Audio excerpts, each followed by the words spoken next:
4 चपट्या मारल्या असं जर त्यांचा वकील म्हणत आहे, गांजा मारलेला त्यांचा जो वकील म्हणत आहे, तर 4 चपट्यांचं व्रण हे 29 असूच शकत नाहीत. तिथे जिथं तो सापडेल त्याला चांगला थोबडवला पाहिजे. हा कुठला वकील शोधून काढला या हगवण्यांनी त्यांनाच माहिती. आरोपीचे वकील अशा पद्धतीने वक्तव्य करतात तेव्हा खरोखर असं वाटलं की हा माणूस गांजा पिऊन तर आला नाही ना. 1 चापट मारली काय 4 चापट मारली काय हा गुन्हाच आहे. वैष्णवी चारित्र्यहीन नव्हती, हा त्यांनी केलेला गुन्हा आहे. त्या गुन्ह्यावर माझा निषेध. प्रत्येक मुलींच्या आई वडिलांना भीती वाटू लागली आता की मुलींचं कसं काय होणार. मोठं गर्भगंध्या, त्यांना तेवढं पैसे लागतात, गाड्या वगैरे. गरीबाला दिलेलं बरं ना. तीच घाणेरडी होती, तीच वाईट होती आणि तिच्यावर एवढे घाव झाले. पण तीच घाव पहिल्यापासून मारहाण झाली, त्याबद्दल काही विचारलं नाही, कोर्टामध्ये काही बोललं नाही. आणि तिच्यावर चारित्र्य हनन केलं, मारहाण केली म्हणून दोषी नाही घेत. हे कुठली गोष्ट आहे, कुठला कायदा आहे? महिलांचं खच्चीकरण करण्यासाठी सगळ्यात सोपा मार्ग म्हणजे त्या महिलांच्या चारित्र्यावरती बोलणे. कसपटे कुटुंबीय सुद्धा कुठेतरी इब्रतीला घाबरून त्यांनी आतापर्यंत कधीही हगवणे कुटुंबाच्या विरोधात तक्रार दाखल केली नाही. वैष्णवी हगवणे मृत्यू प्रकरणामध्ये काल कोर्टामध्ये सुनावणी झाली. 5ही आरोपींना कोर्टामध्ये हजर केलं होतं. त्यामध्ये हगवणे कुटुंबाचे जे वकील होते त्यांनी युक्तिवाद करताना वैष्णवी हे का नको त्या व्यक्तीसोबत बोलत होती ते चाट त्यांच्या हाती लागले आणि त्यामुळे हा सगळा प्रकार झाला. यामध्ये हगवणेंची चूक नाही.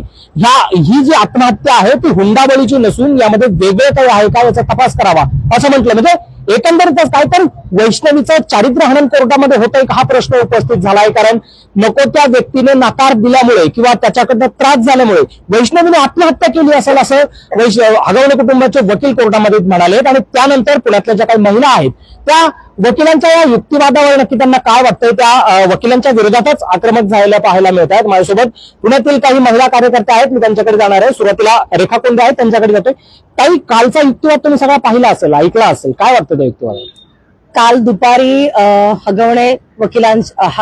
हगवण्यांचे जे आरोपी आहेत सगळे त्यांच्या वकिलांनी बाहेर येऊन स्टेटमेंट दिलं की ही जी वैष्णवी हगवणे आहे हिचा खून झाला नसून हिने आत्महत्या केली आहे आणि त्या आत्महत्या करण्यासाठी हगवणे कुटुंब जबाबदार नसून कोणीतरी तिसरीच व्यक्ती जबाबदार आहे आणि त्या व्यक्तीचा शोध घेतला पाहिजे असं म्हणणं त्यांनी काल मांडलं. आणि त्याच्यामध्ये या सगळ्या घटनेशी संदर्भात त्यांनी वैष्णवी हगवणे हिचं कुणाशी तरी चॅट चालू होतं, हिचं कुणाशी तरी वेगळ्या व्यक्तीशी बोलणं चालू होतं आणि या पद्धतीने तिचं चारित्र्य हनन करण्याचा प्रयत्न खरं तर कोर्टामध्ये हगवणेच्या वकिलांनी केला. आणि यातून त्यांना हेच दाखवायचं होतं की वैष्णवी हगवणे हिचं बाहेर कुणाशी तरी बोलणं चालू होतं, कुणाशी तरी संबंध होते आणि त्यात तणाव निर्माण झाल्यामुळे खरं तर तिने आत्महत्या केली असं त्यांना त्याच्यातून दाखवायचं होतं.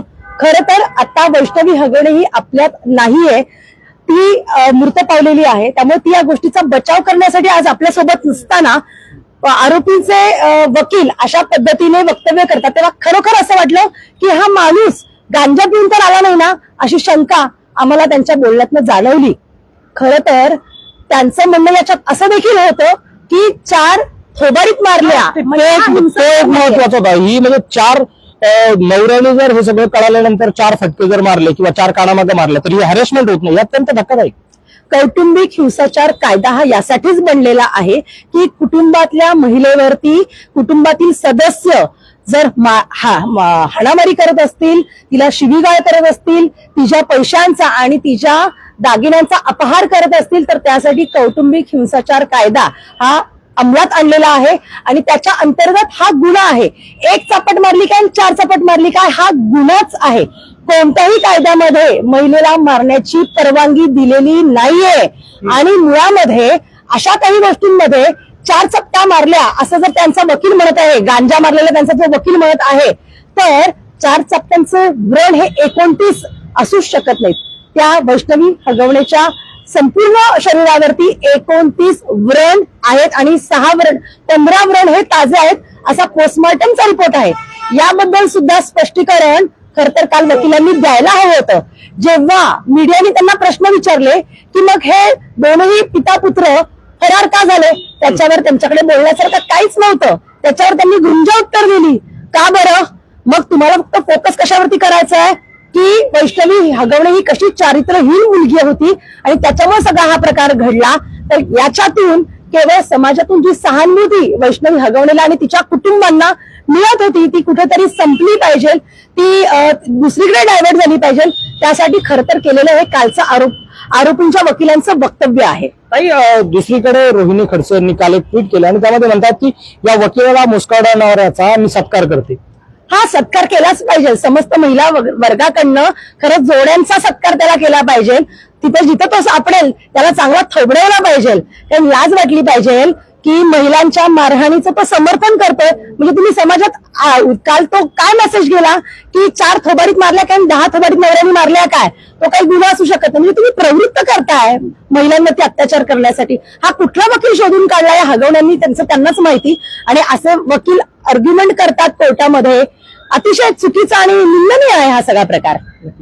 अजित, तुम्ही आता हा सगळा प्रकरण तुम्हाला माहिती आहे, वैष्णवीचं जर अत्याचार करण्यात आले, तिला आत्महत्या करण्यास प्रवृत्त केलं, म्हणजे आत्महत्या की हत्या हे अजून सिद्ध व्हायचंय. पण अशातच हे जी सगळी माहिती आहे ती अर्थात जो वकील असतात त्यांचे आशील त्यांना देतात. म्हणजे ही जी माहिती आहे ती हगवणे कुटुंबियांनी वकिलांना दिलेली आहे की वैष्णवीचं दुसऱ्यासोबत कोणासोबत बोलणं सुरू होतं. काय वाटतं तुम्हाला? मी कोंडे त्यांच्या सहमताला बरोबर आहे, त्यांच्या बरोबरीने आहे. वैष्णवीचं असं चारित्र्य हनन केलं जातं. वैष्णवी चारित्र्यहीन नव्हती आणि हे केलेलं आहे गुन्हा आहे, हा त्यांनी केलेला गुन्हा आहे. त्या गुन्ह्यावर माझा निषेध आहे. ताई, हा सगळा प्रकार पाहिला ज्यावेळेस संपूर्ण राज्यभरातून संतापाची लाट उमटली, एक समाजाचं प्रेशर क्रिएट झाल्यानंतर या हगवणे कुटुंबाला अटक करण्यात आली. त्यातही जे दोघं राजेंद्र हगवणे आणि सुशील हगवणे होते, आता 23 तारखेला त्यांना अटक केली आहे. म्हणजे हा सगळा ढिसाळपणा एका बाजूला असताना दुसरीकडे एका त्या मुलीला अत्याचार करून मारलं, पहिल्यांदा मारलं आणि दुसऱ्यांदा खून तिचा कोर्टात झालाय कारण तिच्या चारित्र्यावर शिंतोडे उडवले गेले. पण ते नाही उडवायला पाहिजे. आता ती पण जगात नाहीये आणि असं जर मुलींचं केलं तर नंतर मुली पुढे येणार नाहीयेत कोणीच. आता प्रत्येक मुलींच्या आई वडिलांना भीती वाटू लागली आता की मुलींचं कसं काय होणार. मोठं घर बघून द्या, त्यांना तेवढं पैसे लागतात, गाड्या वगैरे, ते गरीबाला दिलेलं बरं ना. पण देवा का नाही मुलींचं आता इतकी भीती वाटायला लागली की असं कसं काय करायचं. ह्या मुलीला न्याय नाही मिळाला तर कोणी विश्वास ठेवणार नाहीये. ह्या मुलीला जर न्याय मिळाला तर आमचं सगळ्यांचं लक्ष आहे की तिला न्याय मिळाला पाहिजे. ती सगळ्यांचीच आमची मुलगी आहे. आज आपल्या घरात असं होतंय म्हणलं तर मुलींचं अचानक फार भीती झाली आम्हाला. आणि फसवून खूप लग्न करतात लोक आणि नंतर मुलींना छळतात. हे पूर्ण बंद झालं पाहिजे. तिला न्याय कुठेच भेटत नाही, पोलीस मध्ये नाही. एवढे दिवस काल काय गेले, ती तक्रार घेत नाहीत. आमच्यासारख्यांनी जायचं कुठं, न्याय मागायचा कुणाला, खूप भीतीदायक आहे. तुम्हाला काय वाटतं? आता माझी पण एक मुलगी आहे 22 वर्षाची, मला पण तिला लग्न करायचंय. पण हे सगळ्या संस्था बघून मला भीती वाटायला लागली, माझ्या मुलीचं लग्न कसं करू मी आणि कुणावर विश्वास ठेवणार आहे. जर कायदाच नाहीये, कायद्यामध्ये काय ठेवस असं काही आपल्याला मिळतच नाही आधार महिलांना, महिला कुठे जाणार.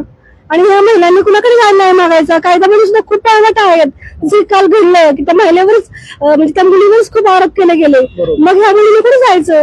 जर ती मुलीवर असं होतं तर पालक कधी पुढे येणार नाही या गोष्टी कायद्यापुढे जायला, न्यायालयात जायला.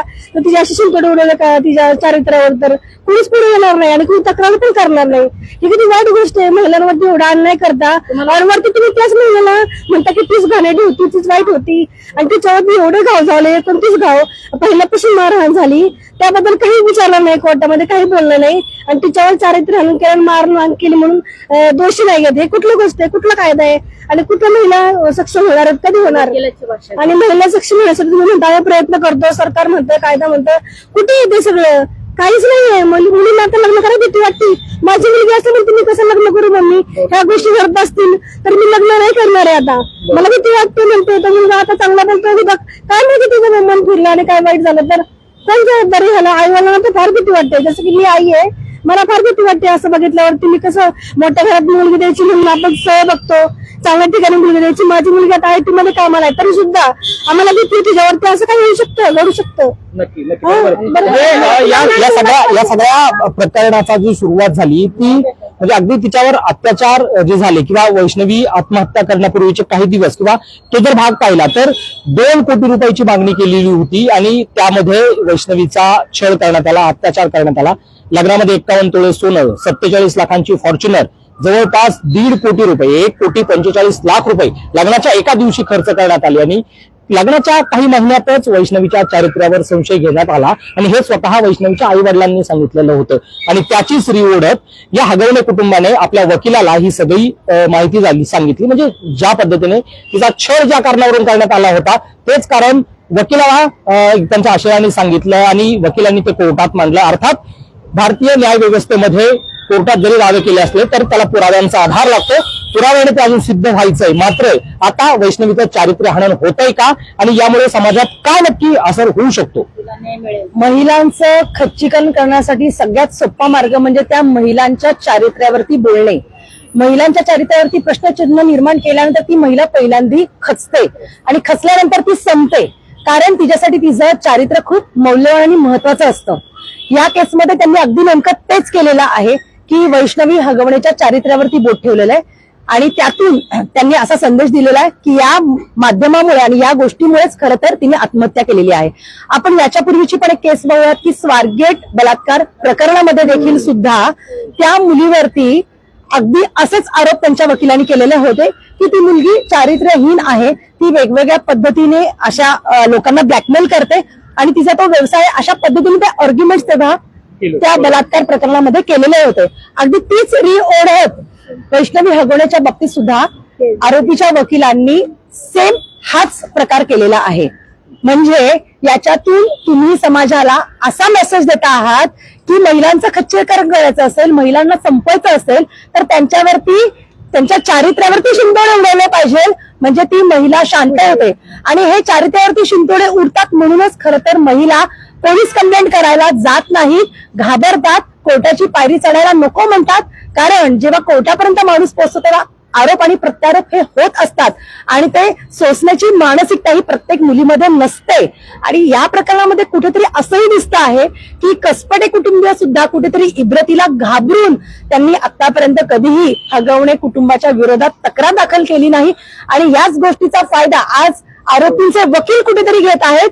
पण हे अतिशय चुकीचं आहे, वाईट आहे. तुम्ही जेवढे काही आरोप आज करत आहात ते आरोप न्यायालयामध्ये तुम्हाला सिद्ध करावे लागणार आहेत.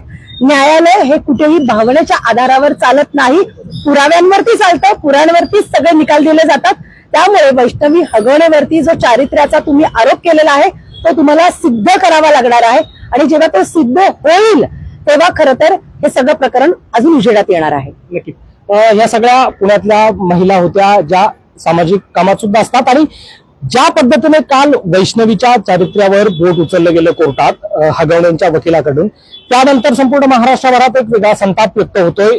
राजकीय ज्या नेत्या आहेत, चित्रा वाघ असतील, रोहिणी खडसे असतील, यांनी सुद्धा याच्यावर संताप व्यक्त केलाय. रोहिणी खडसे यांनी तर थेट सांगितलेलं होतं की त्या वकिलाच्या कानशिलात जो लगावेल त्याचा मी सत्कार करेल आणि तीच भूमिका कुठेतरी आता या पुण्यातल्या सगळ्या महिला घेताना आपल्याला पाहायला मिळतात. या वकिलाच्या विरोधात संताप व्यक्त करताना ह्या पुण्यातील महिला आपल्याला पाहायला मिळतात. अभिजित दराडे, महाराष्ट्र ऑनलाईन, पुणे.